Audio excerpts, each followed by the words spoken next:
Hello and welcome to our channel Padhaku Keede. मैं आप सभी का स्वागत करती हूँ हमारे यूट्यूब प्लेटफॉर्म पर। इस वीडियो के बारे में डिस्कस करेंगे। तो इस वीडियो में हम पढ़ने वाले हैं प्रेजेंट पार्टिसिपल्स, जो कि पार्टिसिपल की ही हमारी एक फॉर्म है, जिसे हम फर्स्ट फॉर्म बोल देते हैं पार्टिसिपल की। इसके अलावा पास्ट पार्टिसिपल और परफेक्ट पार्टिसिपल अपकमिंग वीडियोज़ में हम पढ़ेंगे, जो कि हमारा पार्ट है नॉन फाइनाइट वर्ब्स का। और ये टॉपिक हम डिस्कस कर रहे हैं हमारे इंडियन नेवी AASSR के एग्ज़ाम को टारगेट करते हुए।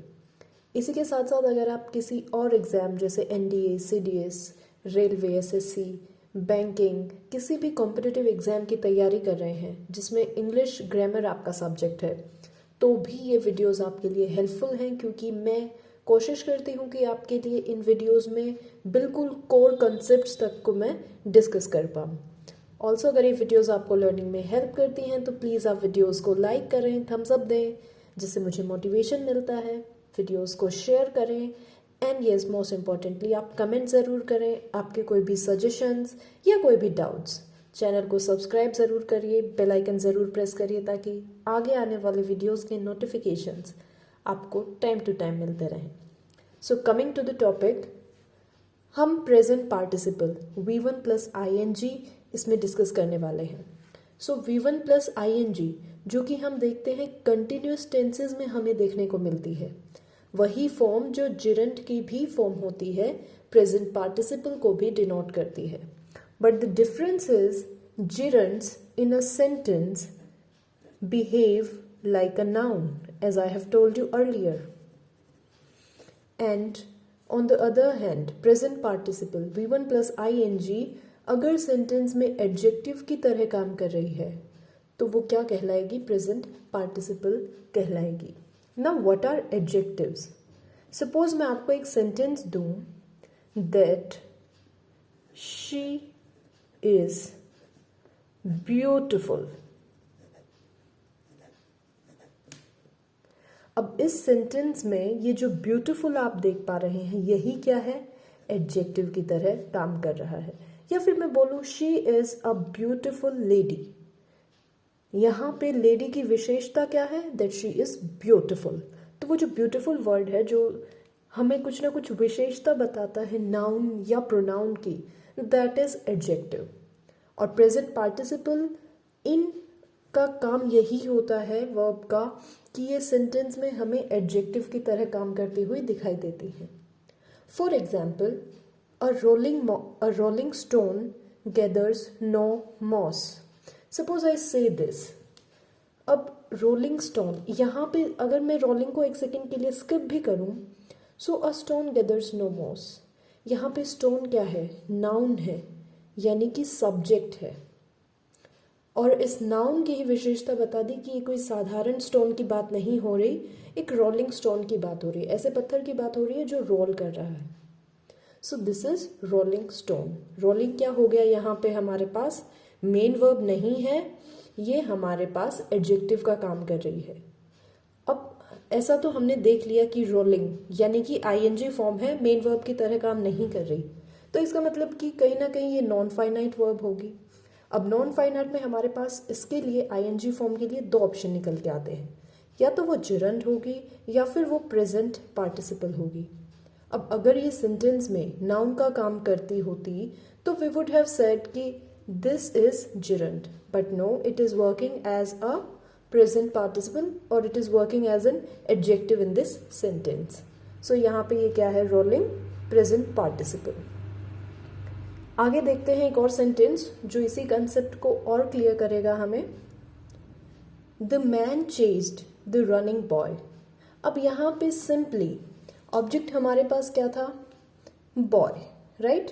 The man subject, chased verb और द बॉय ऑब्जेक्ट हो गया।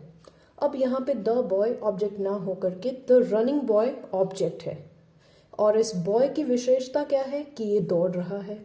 So this word running is present participle. It acts as an adjective in this sentence. So I think आपको अभी तक बेस चीज़ें क्लियर हो गई होंगी। देखते हैं next example. While climbing up the tree, the ladder slipped. अब यहाँ पे कहना तो हम ये चाह रहे हैं कि जब हम पेड़ पर चढ़ रहे थे और सीढ़ी लगा के चढ़ रहे थे और उस वक्त वो सीढ़ी क्या हो गई, स्लिप हो गई। बट ये जो सेंटेंस आप देख रहे हैं, इस सेंटेंस से सेंस निकलती है कि सीढ़ी ही पेड़ पे चढ़ रही थी और सीढ़ी स्लिप हो गई। क्योंकि यहाँ पे जो आप क्लाइंबिंग देख पा रहे हैं, this climbing is what, present participle adjective. अब इस प्रेजेंट पार्टिसिपल को एक पर्टिकुलर नाउन या प्रोनाउन चाहिए। अब वो नाउन या प्रोनाउन यहाँ पे सेंटेंस में कुछ गिवन नहीं है, तो इसका मतलब कि ये जो सब्जेक्ट है इसी को ये अपना नाउन या प्रोनाउन मानेगा, यानी कि सेंस इसी को यहाँ पे अगर हम लगाए तो सेंटेंस की सेंस यही निकलती है। While the ladder was climbing up the tree, the ladder slipped. जबकि ऐसा नहीं है, यहाँ पे आएगा while he was climbing up the tree और while she was climbing up the tree और while I was climbing up the tree। यानी कि हमें यहाँ पे एक लॉजिकल सब्जेक्ट डालना होगा। Let's say I write here while she was climbing up the tree, the ladder slipped। अब ये जो सेंटेंस आप देख पा रहे हैं, इसके बारे में एक और विशेषता मैं आपको बता दूं कि ये दो अलग अलग सेंटेंसेस को ज्वाइन करने के बाद बना है, और इसीलिए क्योंकि इसके पास खुद का लॉजिकल सब्जेक्ट है नहीं, तो ये दूसरे सेंटेंस के सब्जेक्ट को अपना सब्जेक्ट कंसिडर करता है। इसीलिए हमारे पास इस एडजेक्टिव के लिए, क्लाइंबिंग के लिए भी एक लॉजिकल सब्जेक्ट होना इम्पॉर्टेंट है, ताकि ये सेंटेंस अपनी सही सेंस दे पाए। So I hope this one is also clear to you. Moving to the next one. While playing football, his leg got hurt. Again, this sentence is also made up of two different sentences, right? Now, in first one, while playing football, we don't have any particular subject.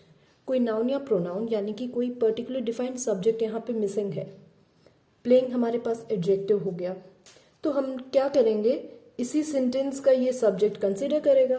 यानी कि इस sentence की अभी जो sense निकल रही है वो ये है कि लेग ही फुटबॉल खेल रहा था और लेग को ही हर्ट हो गया, जबकि ऐसा नहीं है। फुटबॉल तो कोई पर्सन खेल रहा होगा ना, वाइल अगेन कोई ना कोई सब्जेक्ट होना चाहिए यहाँ पे। While he was playing football his leg got hurt, क्योंकि यहाँ पे हिज है तो ऑफकोर्स हम यहाँ पे शी नहीं लिखेंगे, थोड़ा हमें सेंस भी देखना पड़ेगा। यहाँ पे हिज है तो while he was playing football his leg got hurt. Now this sentence is correct. Moving to the next one. While crossing the busy road a car hit him. अब आप मुझे खुद यहाँ पे बताएंगे while crossing the busy road, यहाँ पे क्या है, सब्जेक्ट मिसिंग है क्रॉसिंग के लिए, यानी कि कोई नाउन या प्रोनाउन नहीं है अभी सेंटेंस में।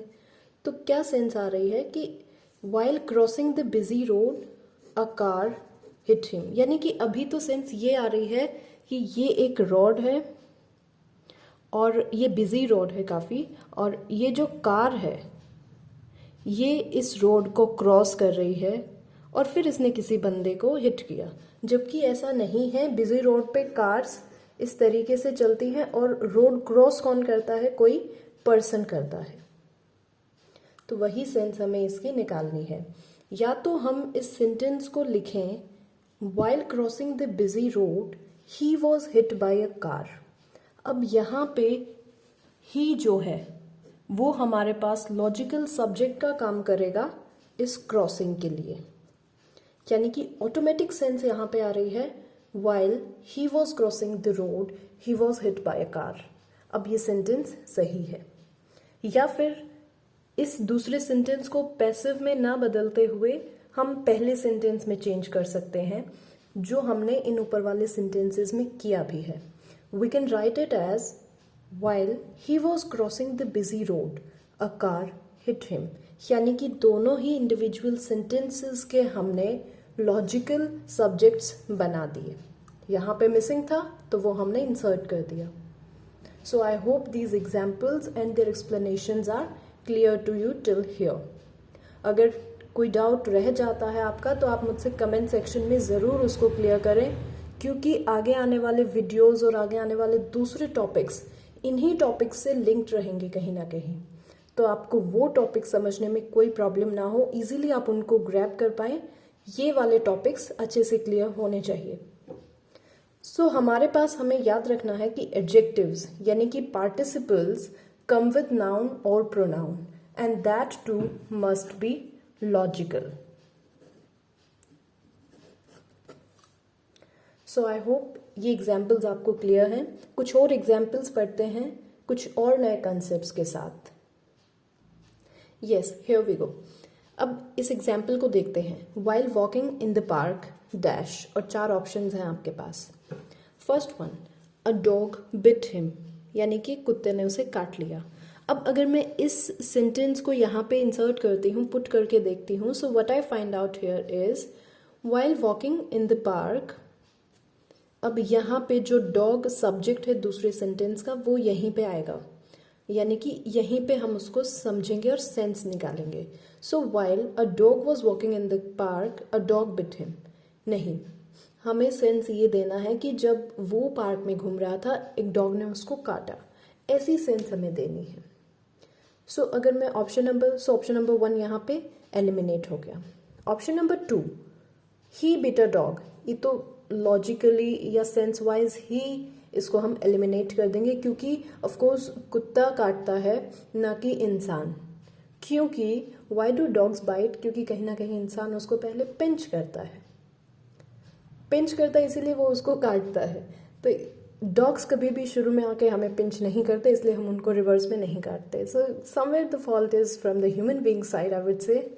बट अगेन ऑप्शन पे चलते हैं। Some are dog lovers and some might not be. So option number C, a dog was bitten by him.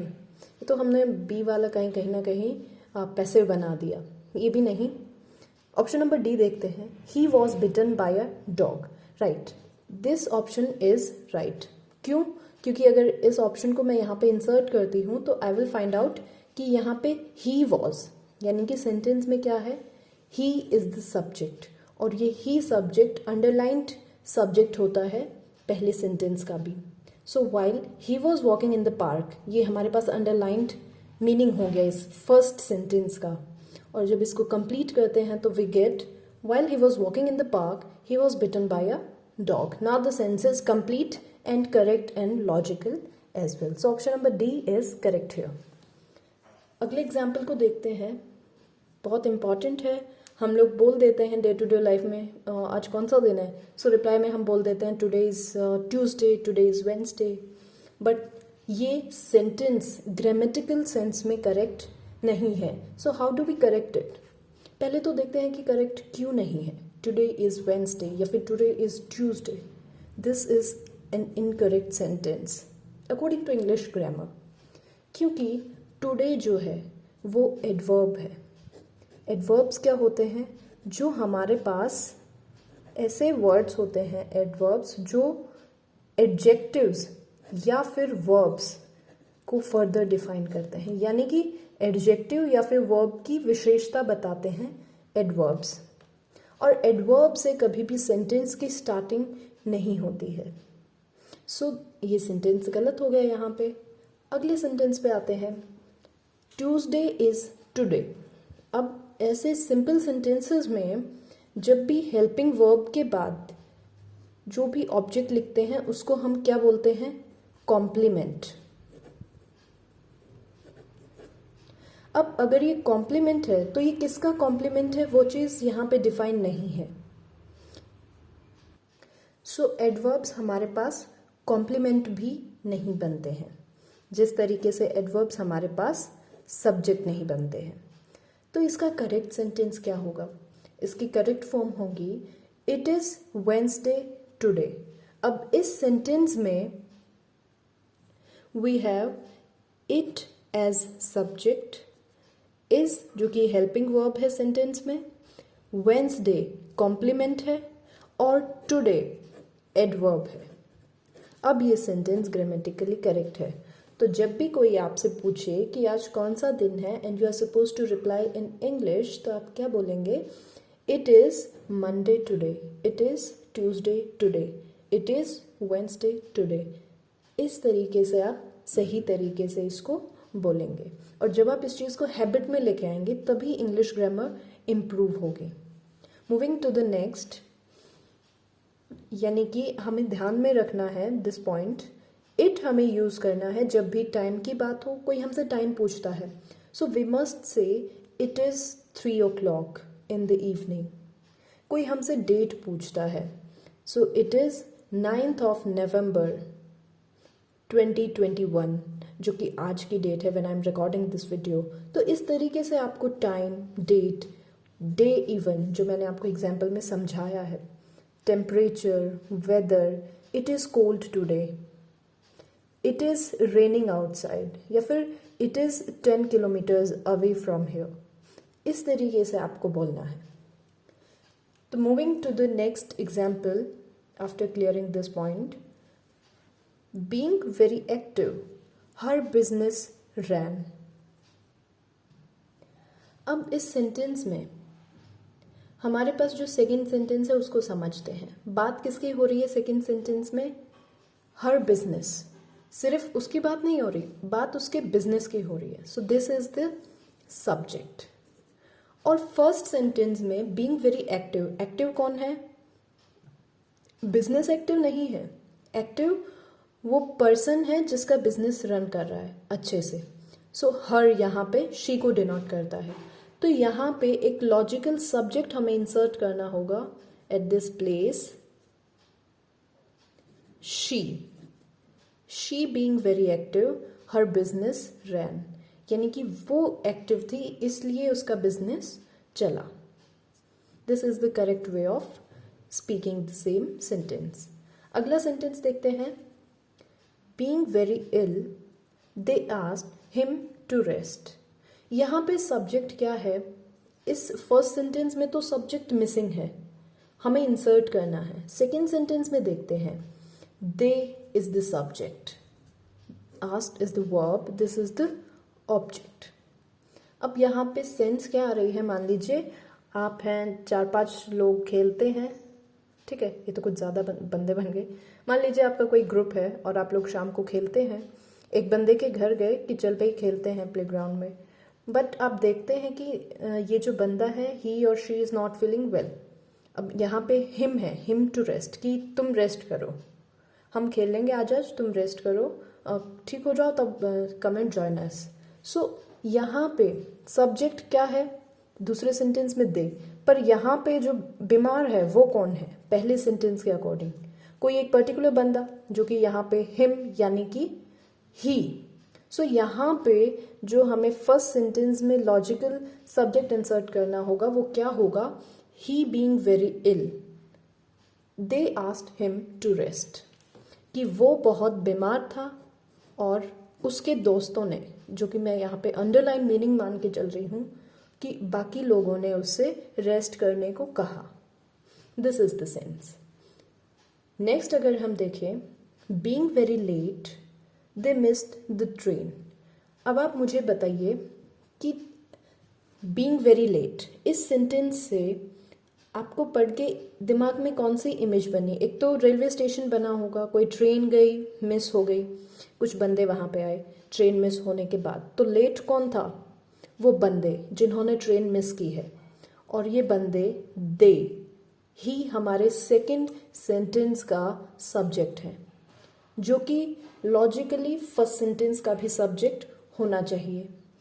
और अगर यहाँ पे सब्जेक्ट इंसर्ट नहीं करते हैं तो अंडरलाइन सेंस इसी को सब्जेक्ट माना जाता है, जो कि हमारा लॉजिकली भी सही है और ग्रामेटिकली भी सही है। सो ये सेंटेंस सही है, क्योंकि अगर यहाँ पे सब्जेक्ट इंसर्ट करते हैं तो क्या करेंगे? They being very late, they miss the train. अगर इस दे को स्किप कर दिया जाए तो भी सेंस सेम आती है, राइट? तो मैं एक बार फिर से इस पॉइंट को रिपीट कर देती हूँ कि इस सेंटेंस में हमने यहाँ पे कोई अलग से सब्जेक्ट इंसर्ट इसलिए नहीं किया क्योंकि जो अंडरलाइन सब्जेक्ट यहाँ पे हम कंसिडर करते हैं वो होता है सेकेंड सेंटेंस के सब्जेक्ट के इक्वल, और जो कि इस सेंटेंस की सिचुएशन के अकॉर्डिंग फिट बैठता है। Hence the given sentence is correct. No error. Moving to the next. Being very late, they called it a day. अब यहाँ पे लेट बंदे नहीं हुए हैं, लेट समय हो गया है। Being very late, ये समय को लेट बोल रहे हैं कि समय बहुत हो गया है। They called it a day. अब यहाँ पे एक एक्स्ट्रा नॉलेज के लिए मैं आपको बता दूं एक बात कि calling it a day, ये हमारे पास एक you may say it as a phrase kind of thing कि कॉलिंग इट अ डे का मतलब होता है कि बस अब कार्य बंद करो, कि लाइक इनफ, आज के लिए काम बहुत हो गया, अब काम यहीं पे रोक दो, अब कल देखेंगे। This is the sense. तो यहाँ पे लेट क्या है, बंदे लेट नहीं है काम करने वाले, यहाँ पे लेट अब समय हो गया है। और समय के लिए डेट, टाइम, डे, इनके लिए हम क्या यूज करते हैं, subject it. So it being very late, they called it a day. अब ये सेंटेंस क्या हो गया, करेक्ट। यानी कि we must remember कि every participle must have a logical subject of reference. हमेशा हर एक पार्टिसिपल के साथ क्या होगा, एक सब्जेक्ट ऑफ रेफरेंस होगा, एक सब्जेक्ट होगा जिसको वो पार्टिसिपल रेफर कर रहा होगा, और वो भी लॉजिकल होना चाहिए। ऐसा नहीं कि आंख बंद करके आप कहीं भी टिक कर देंगे, it must be a logical subject of reference. और जो लॉजिक मैंने आपको इन एग्जाम्पल्स के थ्रू सिखाने की कोशिश की है।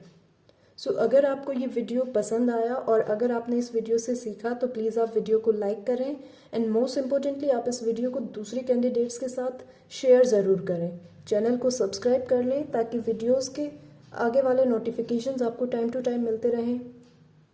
And yes, please do join our Telegram channel, क्योंकि वीडियोस के PDF मैं आपको वहीं पे प्रोवाइड करवा पाती हूँ, और वर्कशीट्स जो कि आपको प्रैक्टिस करनी है वो भी आपको वहीं पे मिलेंगी। So thank you so much for learning and connecting with us. Wishing you a great health and success ahead. Thank you so much.